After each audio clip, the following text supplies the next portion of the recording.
Bonsoir à tous, bienvenue cette fois dans le MAG étudiant. Et pour cette rentrée, c'est la rentrée pour nous, c'est la rentrée pour vous, beaucoup d'étudiants. Il n'y a pas effectivement que les primaires, les lycéens et les autres qui rentrent. À l'UTT, l'Université de Technologie de Troyes, les jeunes arrivés, les jeunes bacheliers sont arrivés hier. Aujourd'hui, c'était aux plus anciens de rentrer aussi. Et donc, on va faire un focus ce soir sur cette fameuse école d'ingénieurs troyenne avec le directeur et un étudiant. Alors, Christian Lermignot, donc vous êtes, je le disais, le directeur de cette école. Quelle est la spécificité de l'Université de Technologie de Troyes ? Oui, bonjour. Je crois que la spécificité de l'Université de Technologie de Troyes, c'est de former des technologues. Des technologues, des gens qui sont familiers avec la matière technologique et qui sont capables finalement d'adresser tous les problèmes qui peuvent se poser dans une entreprise, toutes les créations possibles. Les besoins finalement que la société peut avoir dans les années qui viennent. Donc c'est très vaste, effectivement. Il y a des études d'ingénieurs, des masters, alors dans plein de domaines, hein, mécanique, industrie, informatique, communication. Oui, c'est ça. En fait, il y a beaucoup de choses parce qu'il y a beaucoup de matières en fait qui sont nécessaires pour pouvoir former des ingénieurs qui conçoivent.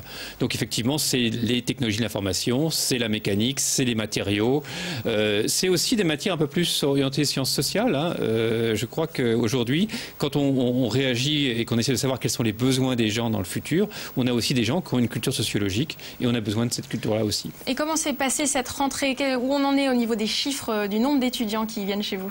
Écoutez, ça s'est bien passé, Les chiffres, c'est ceux qu'on avait un peu, qu'on espérait, qu'on attendait.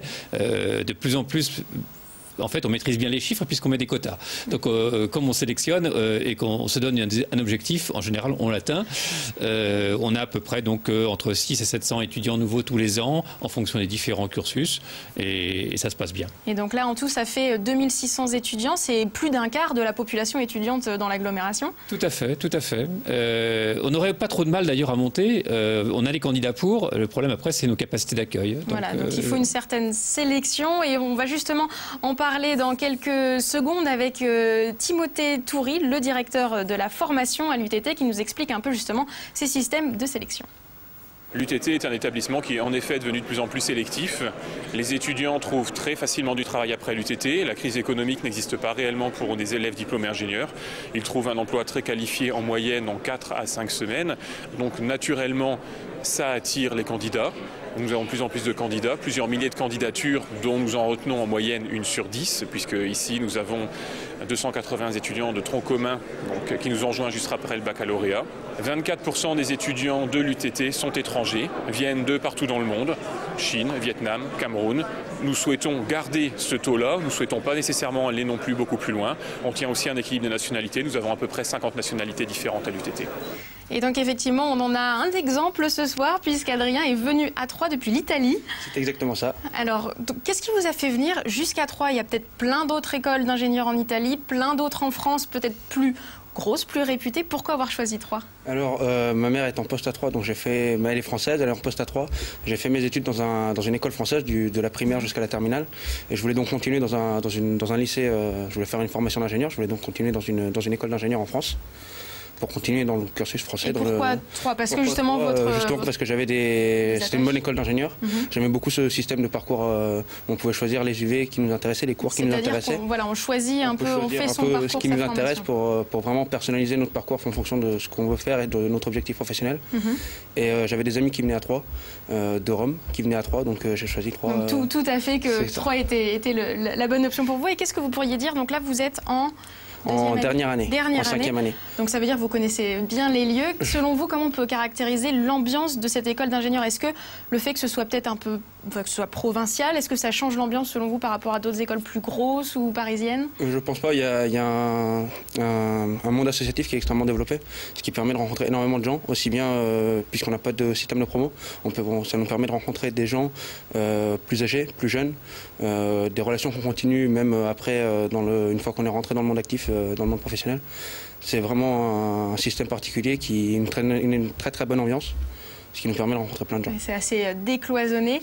Et d'ailleurs, là, en ce moment, c'est pile la période d'intégration pour les plus jeunes, si on peut dire, pour les petits nouveaux. Vous faites partie donc, du bureau des étudiants. Je fais partie de l'équipe organisatrice, effectivement. Et alors, qu'est-ce qu'on fait en quelques mots pour les intégrer, justement, pour favoriser cette cohésion? Il y a tout un ensemble d'événements. On leur offre un petit déjeuner le matin. Ils ont des repas le midi et le soir. On les fait rencontrer. On a un système de parrainage qui leur permet de rencontrer des étudiants plus anciens. On les met par équipe de façon à ce qu'ils rencontrent d'autres nouveaux, d'autres étudiants plus anciens encore. C'est vraiment le but, c'est vraiment qu'ils rencontrent des gens. C'est basé sous l'insigne de la convivialité et de la bonne humeur. Et donc là, ce week-end, ce sera le week-end d'intégration avec pas mal d'animations, j'imagine. Alors, je vous propose, en parlant de week-end, de sortie, de faire un petit point sur l'agenda étudiant de la semaine.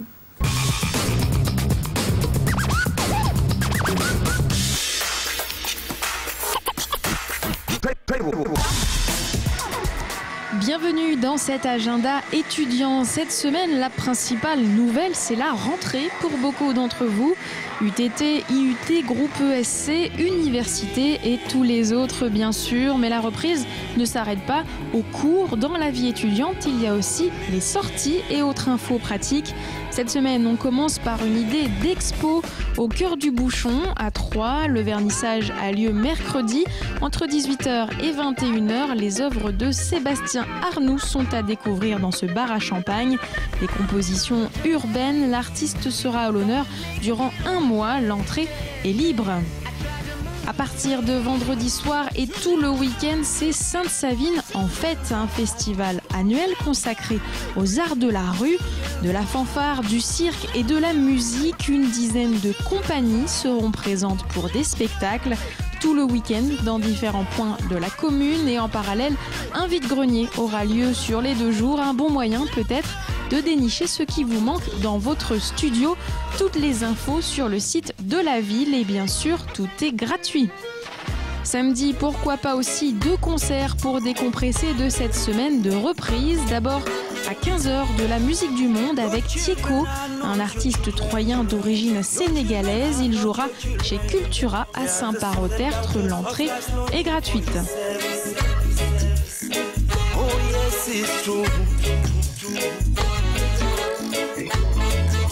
Et le soir pour l'apéro ou en soirée, les fans de jazz manouche ont rendez-vous au Rive Gauche Café pour voir les Valseuses, un duo de guitaristes talentueux, 2 frères qui vous feront swinger sur des rythmes à la Django Reinhardt. Premier concert à 19h30 donc, puis un peu de rab à 21h30. L'entrée est libre. Et toujours dans une ambiance conviviale et musicale, dimanche de 10h à 19h, soyez présents pour les premières puces musicales troyennes. C'est dans la cour de la Chapelle-Argence, à côté de la médiathèque de Troyes. Au programme, vente et échange de CD, vinyles et matériel de musique, un luthier, mais aussi des concerts en acoustique. L'entrée est libre. Rendez-vous dans une semaine pour d'autres idées sorties. Profitez-en bien. Et donc on parle maintenant de l'Université de technologie de Troyes, l'UTT, qui accueille cette année 2600 étudiants encore. Alors Christian Lermillot, donc vous en êtes le directeur. Concrètement, quels sont les projets actuels? Je sais qu'il y a une extension, une 2e extension qui est en train de se monter. Et oui, on continue de grandir. L'université va avoir 20 ans l'année prochaine. Alors déjà, il faudra qu'on fête le 20e anniversaire. Ça va nous occuper un petit peu de temps pendant l'année 2014. Et puis juste à la fin de l'année ou au début de l'année 2015, on espère que les bâtiments qui sont en cours de construction aujourd'hui seront terminés. Et on a vraiment besoin de cette place-là. Ce sont essentiellement des laboratoires. C'est 6000 m² de laboratoires qui vont être créés dans la suite des bâtiments existants et qui vont d'ailleurs permettre aussi au passage probablement de libérer quelques places pour l'enseignement. On a besoin à la fois de trouver de la place pour nos nouveaux chercheurs et enseigner, je dirais, à des étudiants qui ont vocation à aller dans l'industrie après ou dans l'entreprise, veut dire être toujours au courant des dernières avancées. Et pour être au courant des dernières avancées, il faut faire de la recherche. Donc là, voilà, il y a à la fois une question de confort, mais aussi d'espace nécessaire pour pouvoir mieux travailler. Et donc, concernant un petit peu les projets, je sais que récemment, l'UTT fait partie, c'est pas récent, mais fait partie du groupe UT, Université de technologie, avec l'autre à Belfort, Montbéliard et à Compiègne. enseigne, donc vous êtes 3. C'est quoi l'intérêt de collaborer comme ça entre universités? On a déjà un intérêt immédiat qui est de défendre un peu notre marque. Je dirais un peu, on est dans l'enseignement supérieur, dans l'éducation d'ailleurs en général, on est comme tout le monde, on a une logique de marque, on a des spécificités au niveau des universités de technologie. Adrien l'a dit tout à l'heure, hein, on a la possibilité, les étudiants ont la possibilité finalement de construire leur cursus en prenant des briques à droite et à gauche, et donc de déterminer ce qu'ils veulent faire. Ce n'est jamais le classement qui impose une discipline. C'est pas parce que vous êtes bon que vous allez faire de la mécanique et que vous êtes mauvais que vous allez faire des matériaux. C'est un choix personnel. On est une des rares écoles à le proposer. Et je crois que ça, c'est une logique de marque qu'on veut défendre. Et c'est pour ça qu'on se regroupe, par exemple, tous les 3 pour essayer de voir comment on peut défendre ça et comment on peut faire la promotion de cette logique de marque. Donc l'union fait la force. En quelques mots, je sais que l'an dernier, au niveau budget, c'était parfois un petit peu complexe à réunir tous les moyens nécessaires pour vos ambitions. Cette année, ça donne quoi? C'est toujours complexe parce que je ne crois pas que nous sommes un établissement public et nous dépendons forcément de l'argent public. Et l'argent public ne coule pas à flot en ce moment. Donc tout ce qu'on a à faire, c'est d'essayer de trouver aussi un peu d'autres sponsors, d'autres financements, des gens qui nous aident, ou en fait des prestations qu'on offre et qu'on offre de façon payante et que les gens sont très contents d'ailleurs de trouver chez nous. Mais là, ça ne nuira pas à la qualité de absolument pas, absolument pas. C'est un peu notre mode de fonctionnement de toute façon, et l'argent public ne constitue que 70% de nos ressources de toute façon. Oui, parce qu'il y a des gros liens avec les entreprises. Adrien, pour terminer, un petit conseil aux nouveaux arrivants UTTiens. Aux nouveaux arrivants, je conseille vraiment de s'entraider, de demander de l'aide aux anciens, aux professeurs si jamais il y a besoin d'aide ou quoi que ce soit, ils sont là pour nous aider. Donc. Et surtout de se rappeler pourquoi on est là. Donc c'est pareil, en plus il y a un Facebook, BDE, UTT, on vous cherche, c'est très facile de vous trouver, on relaiera sur la page Facebook. Merci à vous d'avoir été avec nous pour cette émission de rentrée, on se retrouve la semaine prochaine. Bonne semaine, ciao.